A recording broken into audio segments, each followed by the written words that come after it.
Amém. Graças a Deus. Graça e paz, irmãos. A toda a amada igreja que está aí agora, nas suas casas, cada um na sua casa, respeitando o período de quarentena, mas, mesmo em suas casas, compreendendo a importância de se prestar um culto ao Senhor. Eu estava ali agora, acompanhando a quantidade de pessoas no Instagram e me preocupou, pastor, presbítero. Primeira live, a média de 60 pessoas, segunda média de 40, hoje a média de 20, 30. Se essa pandemia durar mais 60 dias, acabou a igreja. Parece que as pessoas não têm compromisso com Deus, eles têm compromisso com o templo. O compromisso das pessoas não é com Deus, com aquilo que Paulo ensina em Romanos capítulo 12. Apresentar os vossos corpos em sacrifício vivo, santo e agradável a Deus. Parece que o compromisso das pessoas é com a instituição, é com o templo. Nós sabemos que a grande maioria das igrejas brasileiras são igrejas pentecostais, pré-tribulacionistas, que acreditam no arrebatamento secreto do Senhor antes da grande tribulação. Mas nós temos as igrejas reformadas que pensam diferente.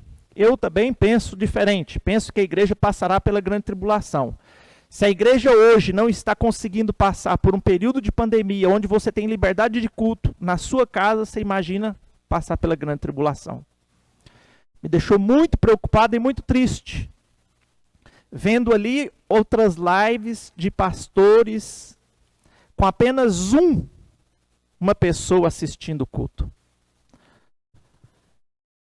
E aí a gente começa a se perguntar se a pessoa de fato compreendeu o evangelho, compreendeu aquilo que ela necessita fazer para alcançar o reino de Deus, que ela necessita estar em comunhão com o corpo de Cristo, porque somente aqueles que estão em comunhão com o corpo de Cristo é que podem ser chamados de filho de Deus e que herdarão o reino de Deus. Bom, vamos para a palavra. Essa não era a palavra, mas eu tive que chamar a atenção da igreja. Essa palavra, a parte da mensagem, ficará gravada no YouTube do IBRM de Daquê. É só você entrar no YouTube depois e digitar IBRM de Daquê. A palavra vai ser gravada e colocada lá para você acompanhar depois, inclusive esse puxão de orelha. E aí você já repassa para os irmãos que não assistiram a live esse puxão de orelha. Que frequentar a igreja não leva ninguém para o céu, mas estar em comunhão com o corpo de Cristo é garantia de que você estará no céu. Queria que os irmãos aí nas suas casas mesmos abrissem as Bíblias em Romanos capítulo 7. Nós vamos ver hoje as 3 leis que nós estamos submetidos. Nós, seres humanos, estamos debaixo de 3 leis. E essas 3 leis que nós vamos ver hoje. Eu quero ler a partir do versículo 7. E nós vamos lendo e explicando. Veja, começa assim, Paulo dizendo: que diremos, pois? É a lei pecado? De modo nenhum. Mas eu não conheci o pecado senão pela lei, porque eu não conheceria concupiscência se a lei não dissesse não cobiçarás. Veja aqui que Paulo, ele inicia falando de uma lei. Essa lei, uma lei que revela o meu pecado. No versículo 9 diz: e eu, em algum tempo, vivia sem essa lei. Então essa lei, ela passou a existir a partir de um dado momento. Mas vindo essa lei, que é chamado também de mandamento, reviveu o pecado e eu morri. Versículo 10. E o mandamento, ou a lei que era para a vida, eu achei que me era para a morte. Então essa lei que Paulo começa falando aqui nesses versículos, é chamada de lei de Deus. É a lei de Deus. Lá no versículo 22, Ele diz assim: porque segundo o homem interior tenho prazer na lei de Deus. No versículo 23 fala que é a lei do meu entendimento. Então essa primeira lei que nós estamos vendo aqui, nos versículos 7, 8, 9, está falando da lei de Deus. A lei de Deus são os mandamentos de Deus. É aquela lei que Deus nos dá para que nós pudéssemos, através de uma conduta e comportamento moral, se aproximar dele. Essa era a intenção. Que nós pudéssemos nos aproximar de Deus em obediência a esta lei que ele nos deu. Mas a Bíblia está falando que essa lei, apesar de ser boa, de ser santa, olha o versículo 2. E assim a lei é santa. O mandamento é santo, justo e bom. No versículo 14 está falando que a lei é espiritual. Apesar dessa lei de ser boa, ser santa, ser justa, ser espiritual, ela não pôde me aproximar de Deus, porque na verdade o que essa lei de Deus fez foi reviver o pecado que há em mim. No direito a gente tem uma expressão, inclusive uma expressão em latim, todo aluno de direito aprende isso nos primeiros semestres, que não há lei, que não há crime sem lei anterior que o defina. Nulo crime sine lei ex lege. Não há crime sem lei anterior que o defina. Você só reconhece aqui que você praticou um crime se existir uma lei anterior que fala que aquela conduta é crime. Então a lei veio com a intenção de nos aproximar de Deus, mas ela acabou nos afastando. Porque essa lei, ela acabou reavivando o pecado que há em nós. Olha o versículo 13. Logo, tornou-se-me o bom em morte, de modo nenhum. Mas o pecado, para que se mostrasse pecado, para que eu reconhecesse que a minha conduta era pecaminosa, operou a minha morte pelo bem, a fim de que pelo mandamento, pela lei, o pecado se fizesse excessivamente maligno. A lei, então, essa lei de Deus, ela veio para avultar o tamanho da nossa pecaminosidade. Então essa é a primeira lei. Primeira lei que nós estamos submetidos. A lei de Deus, que é a lei que atua no meu entendimento. Mas Paulo aqui fala também que nós estamos debaixo de uma outra lei. Existe uma outra lei dentro de nós. Versículo 18, ele diz assim: porque eu sei que em mim, isto é, na minha carne, não habita bem algum. E com efeito, o querer estar em mim, mas não consigo realizar o bem. Porque não faço o bem que quero, mas o mal que não quero, este faço. Veja que essa outra lei, ela acaba sendo mais forte do que a lei de Deus. Ela acaba sendo mais forte do que a lei de Deus. Acho, versículo 21, então esta lei em mim, só que essa lei agora está em mim, que quando quero fazer o bem, o mal está comigo. Porque segundo o meu interior tenho prazer na lei de Deus. Então a lei de Deus atua no meu entendimento, no meu interior, me puxando para o bem. Mas eu tenho essa outra lei. Olha onde que essa outra lei atua. Versículo 23. Mas vejo nos meus membros outra lei. A segunda lei agora. Uma outra lei. Que batalha contra a lei do meu entendimento, que é a lei de Deus. Então aqui, ó, nós já temos duas leis. E me prende debaixo da lei do pecado. Então essa segunda lei é chamada de pecado. Lei do pecado. Ela atua na minha carne, nos meus membros. Então veja só. Tem uma lei que é a de Deus, que atua no meu entendimento, que ela é boa, que ela é santa, que ela é justa, que ela me mostra condutas que me levariam a Deus. Mas eu tenho uma outra lei em mim, que atua na minha carne, nos meus membros, e que é mais forte do que a lei de Deus, porque o bem que eu quero, que eu intenciono fazer, eu não faço. porque a lei de Deus, ela acaba sendo mais fraca nesse sentido do que a lei do pecado que atua nos meus membros e na minha carne. Miserável homem que sou, que me livrará do corpo desta morte. E aí então o homem vive sendo trespassado a todos os momentos, a todos os instantes por essas duas leis.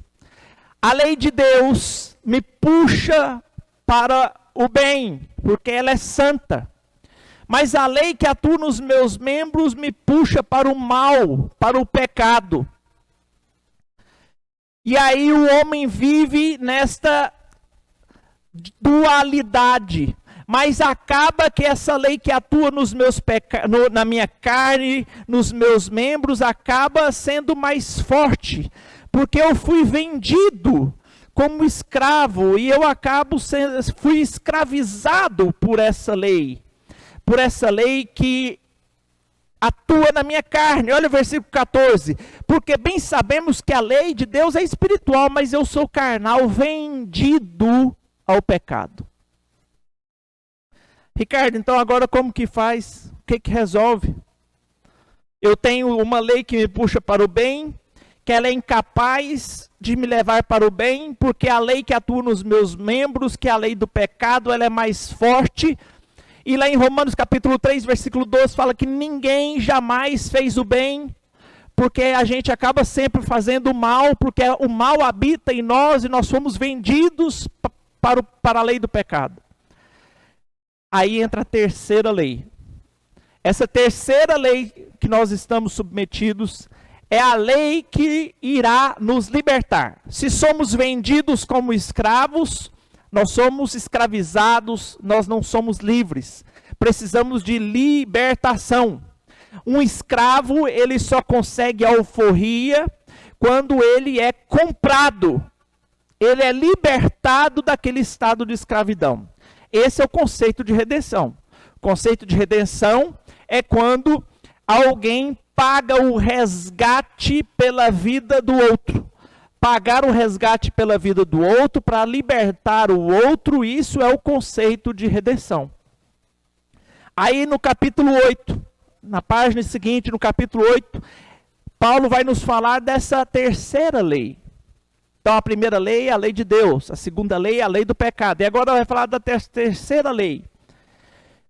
Versículo 2, 8, 2. Porque a lei do Espírito, agora tem a terceira lei, que é a lei do Espírito Santo, do Espírito de vida, em Cristo Jesus, me livrou da lei do pecado e da morte. Veja, eu só consigo me livrar da escravidão da lei do pecado através da terceira lei, que é a lei do Espírito, que veio para nos libertar. Versículo 3, porquanto que era impossível a lei, está falando da lei de Deus, era impossível a lei de Deus nos libertar, porque ela nos trouxe foi morte, porque ela nos mostrou o quanto nós somos pecadores e não conseguimos nos aproximar de Deus pela nossa própria conduta moral. Visto como estava enferma pela carne, ou seja, a lei de Deus, que era boa, santa e justa, estava enferma porque o pecado que atua nos meus membros, na minha carne, tornou a lei de Deus enferma. Deus, enviando o seu Filho em semelhança da carne do pecado, pelo pecado, porque lá em Coríntios diz que mesmo ele não tendo pecado, ele se fez pecado por nós. Pelo pecado, condenou o pecado na carne, para que a justiça da lei de Deus, ou seja, tudo aquilo que era benefício lá da lei de Deus, pudesse se cumprir em nós, para que a justificação da lei, dos mandamentos, pudesse se cumprir em nós, que não andamos segundo a carne, mas segundo a lei do Espírito. Só há um jeito da pessoa se tornar justa e justificado, é através do Espírito Santo, é através do Espírito Santo pela fé, que que a pessoa se torna justa, que a justiça da lei se opera nele, mas não pelo cumprimento da lei, mas pela fé em Cristo Jesus, que morreu em semelhança do pecado, para que a justiça de Cristo fosse aplicada a nós. Versículo 4. Para que a justiça se cumprisse em nós, que não andamos segundo a carne, mas segundo o Espírito, porque os que são segundo a carne inclinam-se para as coisas da carne, mas os que são segundo o Espírito para as coisas do Espírito. Porque a inclinação da carne é morte, mas a inclinação do Espírito é vida e paz. É vida e paz. Eu disse isso aqui na nossa última oportunidade que fizemos, a última live. Que a questão da redenção não é uma questão moral. De moral, entendem os filósofos. De moral, entendem os psicólogos. De comportamento moral, entendem os educadores. Crente, cristão, não entende de moral. O cristianismo não tem nada a ver com moral, não tem nada a ver com conduta moral, tem a ver com vida e morte. Nós estávamos mortos em nossos delitos e pecados. E agora nós nos tornamos vivos em Cristo. Porque a lei do Espírito nos trouxe vida para aquilo que estava morto. E é a lei do Espírito, essa terceira lei, que nos trouxe vida a tudo aquilo que estava morto, que nos tira, nos livra e nos liberta dessa condição de escravidão da lei do pecado. Ou seja, só há uma forma de você que está aí nos assistindo agora se livrar da lei do pecado, dessa lei que atua nos nossos membros, da carne, que Paulo chama de carne, somente se você se entregar para o Espírito Santo de Deus, que nos dá vida e paz.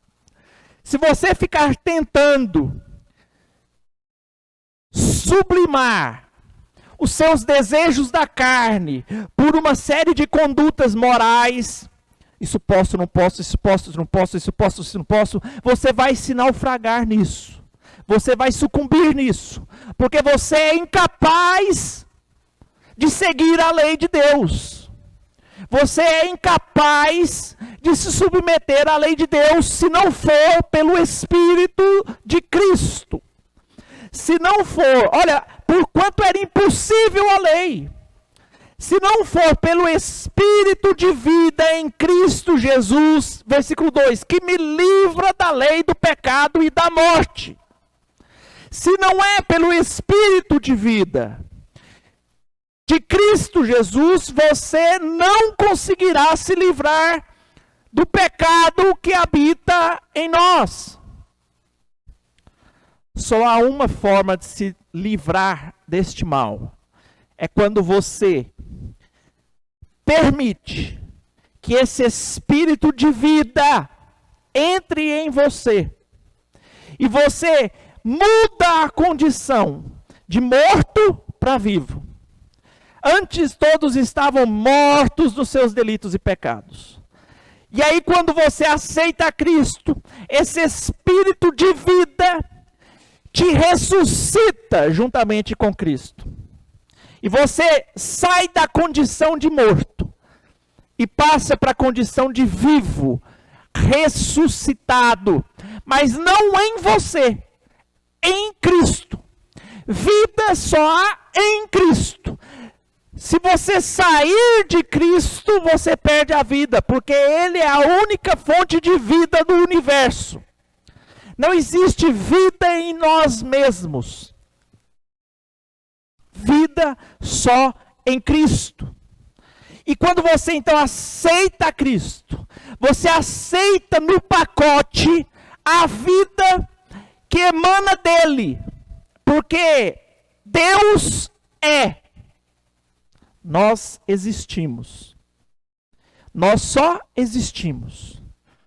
Agora, se você quiser passar a ter vida somente em Cristo, porque somente Ele é. A condição de existência plena somente em Cristo. Nós apenas existimos enquanto estamos ligados nele. Enquanto o ramo está ligado na videira, recebe seiva do tronco da videira. A partir do momento que o ramo sai da videira, deixa de receber a seiva da vida do tronco da videira. Enquanto o membro, pensa aqui no braço, está ligado no corpo, ele está sendo irrigado pelo sangue e é um membro vivo.